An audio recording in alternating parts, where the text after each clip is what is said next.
ये लात जो है ना, जो घर में पड़ती थी माँ बाप की, ये तुम्हें खुद फील करना पड़ेगा, यहाँ पे फील करना पड़ेगा, समझ गए ना? तब तुम उठोगे, अपने आप उठ जाओगे। अलार्म अलार्म सब किनारे, अपने आप उठ जाओगे जब आपका वाई क्लियर होगा। सबसे पहले अपना वाई क्लियर करो। हाँ,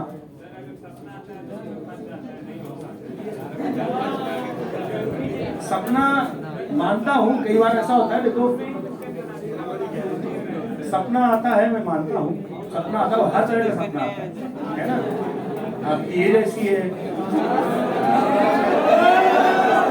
सपना आना भी ठीक है, मतलब अगर सपना आ रहा है और हाँ सही बात है, मतलब ठीक हो, you are the human being, अच्छी बात है, आना चाहिए, लेकिन उसी को तो मैनेज करना है यार, उसी को तो मैनेज करना है ना। तो जो भी सपना है ना, जो भी ड्रीम है, अभी थोड़ी देर के लिए अपना ड्रीम जो है ना वो चेंज कर दो, ठीक है ना? उसके लिए थोड़ा विजुअलाइजेशन करना पड़ेगा। एक्चुअली हमारा जो सबकॉन्शियस माइंड है ना वो भी सपोर्ट नहीं करता, गलती आपकी नहीं है, गलती होती है हमारा जो सबकॉन्शियस माइंड है वो हमें थोड़ा इधर उधर बहकाता है, घुमाता है, और वो हमेशा शॉर्ट टर्म गेन दिखाता है। शॉर्ट टर्म गेन सब समझते हो ना? Short term gain, short term gain जो होता है ना, शॉर्ट टर्म गेन ये वो दिखा के हमें बहकाता है और हम उसमें बहक जाते हैं, ठीक है ना? लेकिन हमें शॉर्ट टर्म गेन नहीं, हमें लॉन्ग टर्म गेन देखना है। शॉर्ट टर्म पेन झेल लो। बड़े बुजुर्ग हमारे कह गए, अच्छा कह गए, सही कहते थे कि अक्सर हमारे दादा या नाना या दादी या नानी, अभी करोगे मजा आगे पाओगे सजा, बोलते थे ना। पता नहीं वो आपको बोलते नहीं बोलते, हमारे जमाने में बहुत बोलते। तो ये सही है, ये सही है। वो इसी को आज की लाइफ में पेन एंड गेन थ्योरी का नाम दिया गया है, पेन एंड गेन, ठीक है ना? ये थ्योरी है सबकॉन्शियस माइंड की। हमारा सबकॉन्शियस माइंड जो है ना वो हमेशा प्लेजर देखता है, गेन देखता है, शॉर्ट टर्म प्लेजर देखता है, और हमारा माइंड, हमारा दिमाग हमेशा वो करना चाहता है जिसमें हमें मजा आता है, शॉर्ट टर्म मजा, है ना?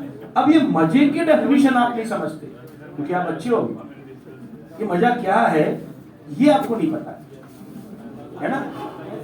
जैसे एक छोटा बच्चा होता है ना, छोटे बच्चे के सामने अगर कोई एक आप सांप भी डाल दो ना तो हो सकता है उसको पकड़ खेलने लगे उससे। कई बार ऐसा होता है ना? मैंने एक आध वीडियो ऐसे देखे हैं नेट पे कि कोई बच्चा, उसने उसके सामने कोई कीड़ा, कोई मेढक, पता नहीं क्या, तो पता है कि उसने ऐसे ऐसे तोड़ वालों को उसको खेल रहा था, तो उसे पता ही नहीं है क्या, समझ गया ना? तो यही चीज है जिसको हमें समझना है। Actually nothing is wrong in this world, कुछ भी गलत नहीं है। मैं देखो बहुत अलग टाइप का, ओपन टाइप का कोच हूं मैं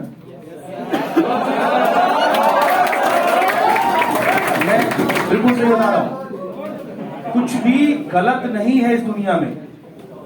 यू डिजर्व एवरीथिंग, सब चीज आप डिजर्व करते हो, बट विद टाइम, टाइम के साथ। हर चीज अच्छी है अपनी जगह, हर चीज सही है, और दुनिया में हर किसी ने हर कुछ किया हुआ है। आप ये मत समझना कि कोई बहुत महान इंसान है तो उसने ये नहीं किया, उसने वो नहीं किया, और उसने ये किया तो उसने वो किया, नथिंग, समझ गया ना? बट सभी ने एक टाइम होता है हर चीज का, उस टाइम पे उस चीज को किया हुआ है ना? और that is known as the priority, इसी को बोलते हैं प्रायोरिटी।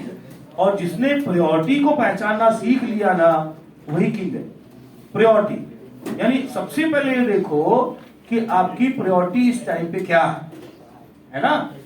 नो डाउट आपका भी समय आएगा, आपको भी चांस मिलेगा, आपको भी हर एक चीज, अरे जीवन में जीने आए हो ना, जिंदगी भर तो आपको ये नहीं कि जिंदगी भर नीट की तैयारी करनी पड़ेगी, ऐसा है क्या? वो चीज देखो। और ये पेन एंड गेन की थ्योरी है सबकॉन्शियस माइंड की। तो वो हमारा दिमाग ना एक बच्चा होता है, बिल्कुल बच्चा होता है, बिल्कुल बच्चे की तरह होता है, और हमें बच्चे की तरह उसको फुसलाना पड़ता है, मनाना पड़ता है। तो आप अपने दिमाग के बच्चे को थोड़ा सा लॉलीपॉप दिखा के उसको समझाया करो। जैसे छोटे बच्चे को लॉलीपॉप दिखाते ना, यार बेटा ये कर ले, देखो चॉकलेट दूंगा, ये दूंगा, ठीक है ना? ऐसे इसको कुछ रिवॉर्ड्स इसको विजुलाइज करवाया करो। इसको रिवॉर्ड्स चाहिए होते हैं, सबकॉन्शियस माइंड को रिवॉर्ड्स चाहिए होते हैं। तो इसको ये रिवॉर्ड्स आप कैसे विजुलाइज कराओगे? आप एक बढ़िया कलरफुल बढ़िया पिक्चर, मतलब विविड, जो आफ्टर नीट जब आप जाओगे मेडिकल कॉलेज में जाओगे ना, मेडिकल कॉलेज में जब जाओगे ना तो वहां तो मजे ही मजे हैं। उसके बारे में सोचो, उसके बारे में सोचो कि भाई जब हम मेडिकल कॉलेज में जाएंगे और उसको ड्रीम करो, आपकी जो सपने हैं ना सब बिल्कुल एकदम बिल्कुल अलाइंड हो जाएंगे। आप सपने में सोने से पहले हमेशा हमेशा सोच के कोशिश करो कि आपका जो भी ड्रीम कॉलेज है उस एक कॉलेज की एक बढ़िया कलर फोटोग्राफ ले आओ और सामने लगा दो, ठीक है? और जब भी आपका दिमाग इधर उधर होता है या फ्रस्ट्रेट होते हो, कुछ भी होते हो, थक जाते हो पढ़ते पढ़ते, तो उसको ध्यान से हसरत भरी निगाहों से देखो, समझ गए ना? That is your goal. और रात में भी जब सोते हो तो सोते सोते बस उसी के बारे में सोचो और विजुलाइज करो कि हम डॉक्टर बन गए हैं, सफेद एप्रन बिल्कुल पहन रखा है, गले में आला लटका हुआ है और बढ़िया बगल में किताब लिए और बढ़िया चले जा रहे हैं। किताब तो नहीं होगी, बस ऐसे कुछ किया है। चलो जगह जगह अपने आप को विजुलाइज करो, देखो, ठीक है ना? XYZ कुछ भी किसी के साथ भी देख सकते हो, विजुलाइज करो। This is the matter of visualization. ये जो है ना, ये आपको एक अंदर से आपके सबकॉन्शियस माइंड को एक सिग्नल देगा, सिग्नल। वो सबकॉन्शियस माइंड आपको तैयार करेगा कि भाई नहीं यार, आगे तो गेन ही गेन है, अभी शॉर्ट टर्म पेन है, सुबह उठना है, उठ जा भाई, उठ जा, अभी उठ जा सुबह। लेकिन आगे क्या है? आगे एक सुनहरी दुनिया इंतजार कर रही है और उस सुनहरी दुनिया का विजुलाइजेशन करना बहुत जरूरी है। जब तक हम विजुलाइज नहीं करते ना, अब सुनो, जब आपकी मम्मा ने फोन किया कि घर में शादी है, भैया की शादी है, चले आओ, तो तुरंत दिमाग में विजुलाइजेशन आता, अच्छा शादी है, शादी होगी तो ये होगा, अरे आइए। आप ना चाहते हो दिमाग में आएगा, आपके दिमाग में 50 प्लान आ जाएंगे दिमाग में, अपने आप आएगा। अरे चलो फटाफट, अच्छा अभी मुझे कपड़े पैक करने, ये करना है, वो करना है, अभी तो अच्छा ये करना है, अभी टिकट बुक करानी, हो टाइम हो गया, ट्रेन छूट रही है, जल्दी से उठो, फिर टैक्सी बुक करनी है, जल्दी से भागो। ये दिमाग, ये क्या है? ये आपका सबकॉन्शियस माइंड करवाना सारा। मीन्स क्या आप कोई प्रेशर फील करते हो जाने में? क्या आप प्लानिंग करने में कोई प्रेशर फील करते हो? नहीं। लेकिन अगर वहीं अगर बोल दिया जाए कि सुबह के पढ़ाई करनी है, तो अरे बाप रे बाप, 1 क्विंटल का प्रेशर आ जाएगा, फिर प्रेशर आ जाएगा ना, आ जाएगा। तो ये एक केवल और केवल क्या है? इट्स ओनली सबकॉन्शियस माइंड जो हमें सपोर्ट करता है या सपोर्ट नहीं करता है, दो ही चीजें। तो अपने माइंड को थोड़ा सा फाइन ट्यून करना है, रिप्रोग्राम करना है। इसको रिप्रोग्रामिंग ऑफ माइंड भी बोलते हैं। तो मैंने जो एक छोटी सी बात बताई, इसका बहुत बड़ा मतलब है, समझ गया ना? इसलिए बता रहा हूं क्योंकि कोशिश करो, है ना? ये प्रॉब्लम जो है ना, ये प्रॉब्लम आती है, ठीक है ना? और सबके साथ आती है। इन प्रॉब्लम को जो ओवरकम कर लेता है वही आगे बढ़ जाता है, और कुछ नहीं।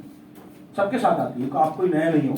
हर एक बच्चा भूलता भी है, बार बार पढ़ता है, बार बार भूलता है। भूल रहे हो इसका मतलब ठीक है, आपकी मेमोरी बढ़िया काम कर रही है। नहीं भूल रहे इसका मतलब कुछ गड़बड़ है, समझ गए ना? तो भूलना भी जरूरी है। भूलोगे आपका ब्रेन सही से काम करेगा, आप दोबारा कोशिश करोगे, ठीक है? लेकिन कोशिश ना करना हमें पीछे ले जाता है। कई बार ना हम बैठ जाते हैं कि यार भूल गए, या हुआ नहीं, या बना नहीं, फिर हम कोशिश करना बंद कर देते हैं, है ना? तो कोशिश करते रहना और सही डायरेक्शन में काम करते रहना, ये एक अच्छी बात होती है। ह्यूमन बीइंग है, मानव का जन्म लिया है 84 करोड़, एक माइथोलॉजी कहती है 84 करोड़ जन्मों के बाद एक ह्यूमन बीइंग का जन्म मिलता है, मानव का जन्म मिलता है ना? माइथोलॉजी में विश्वास रखते हो? कहती है, इसी माइथोलॉजी कहती है। तो एक बार एक जन्म मिलता है तो चलो ठीक है, उसको एक अच्छे से थोड़ा सा कर लेते काम। सब कुछ करना है लेकिन टाइम टू टाइम, ठीक है ना? So being time to time everything is possible. और अभी जो टाइम है आपका, उसको थोड़ा सा देखो, प्रायोरिटाइज करो और अगर आपने समझ लिया इस चीज को तो आपको कोई कहेगा नहीं, तब भी आप सुबह उठ जाओगे, कोई कहेगा नहीं तब भी आप पढ़ोगे, प्रॉपर तरीके से पढ़ोगे, प्रॉपर तरीके से क्लास आओगे, जाओगे, सब कुछ करोगे। समझ गए ना? बस यही है।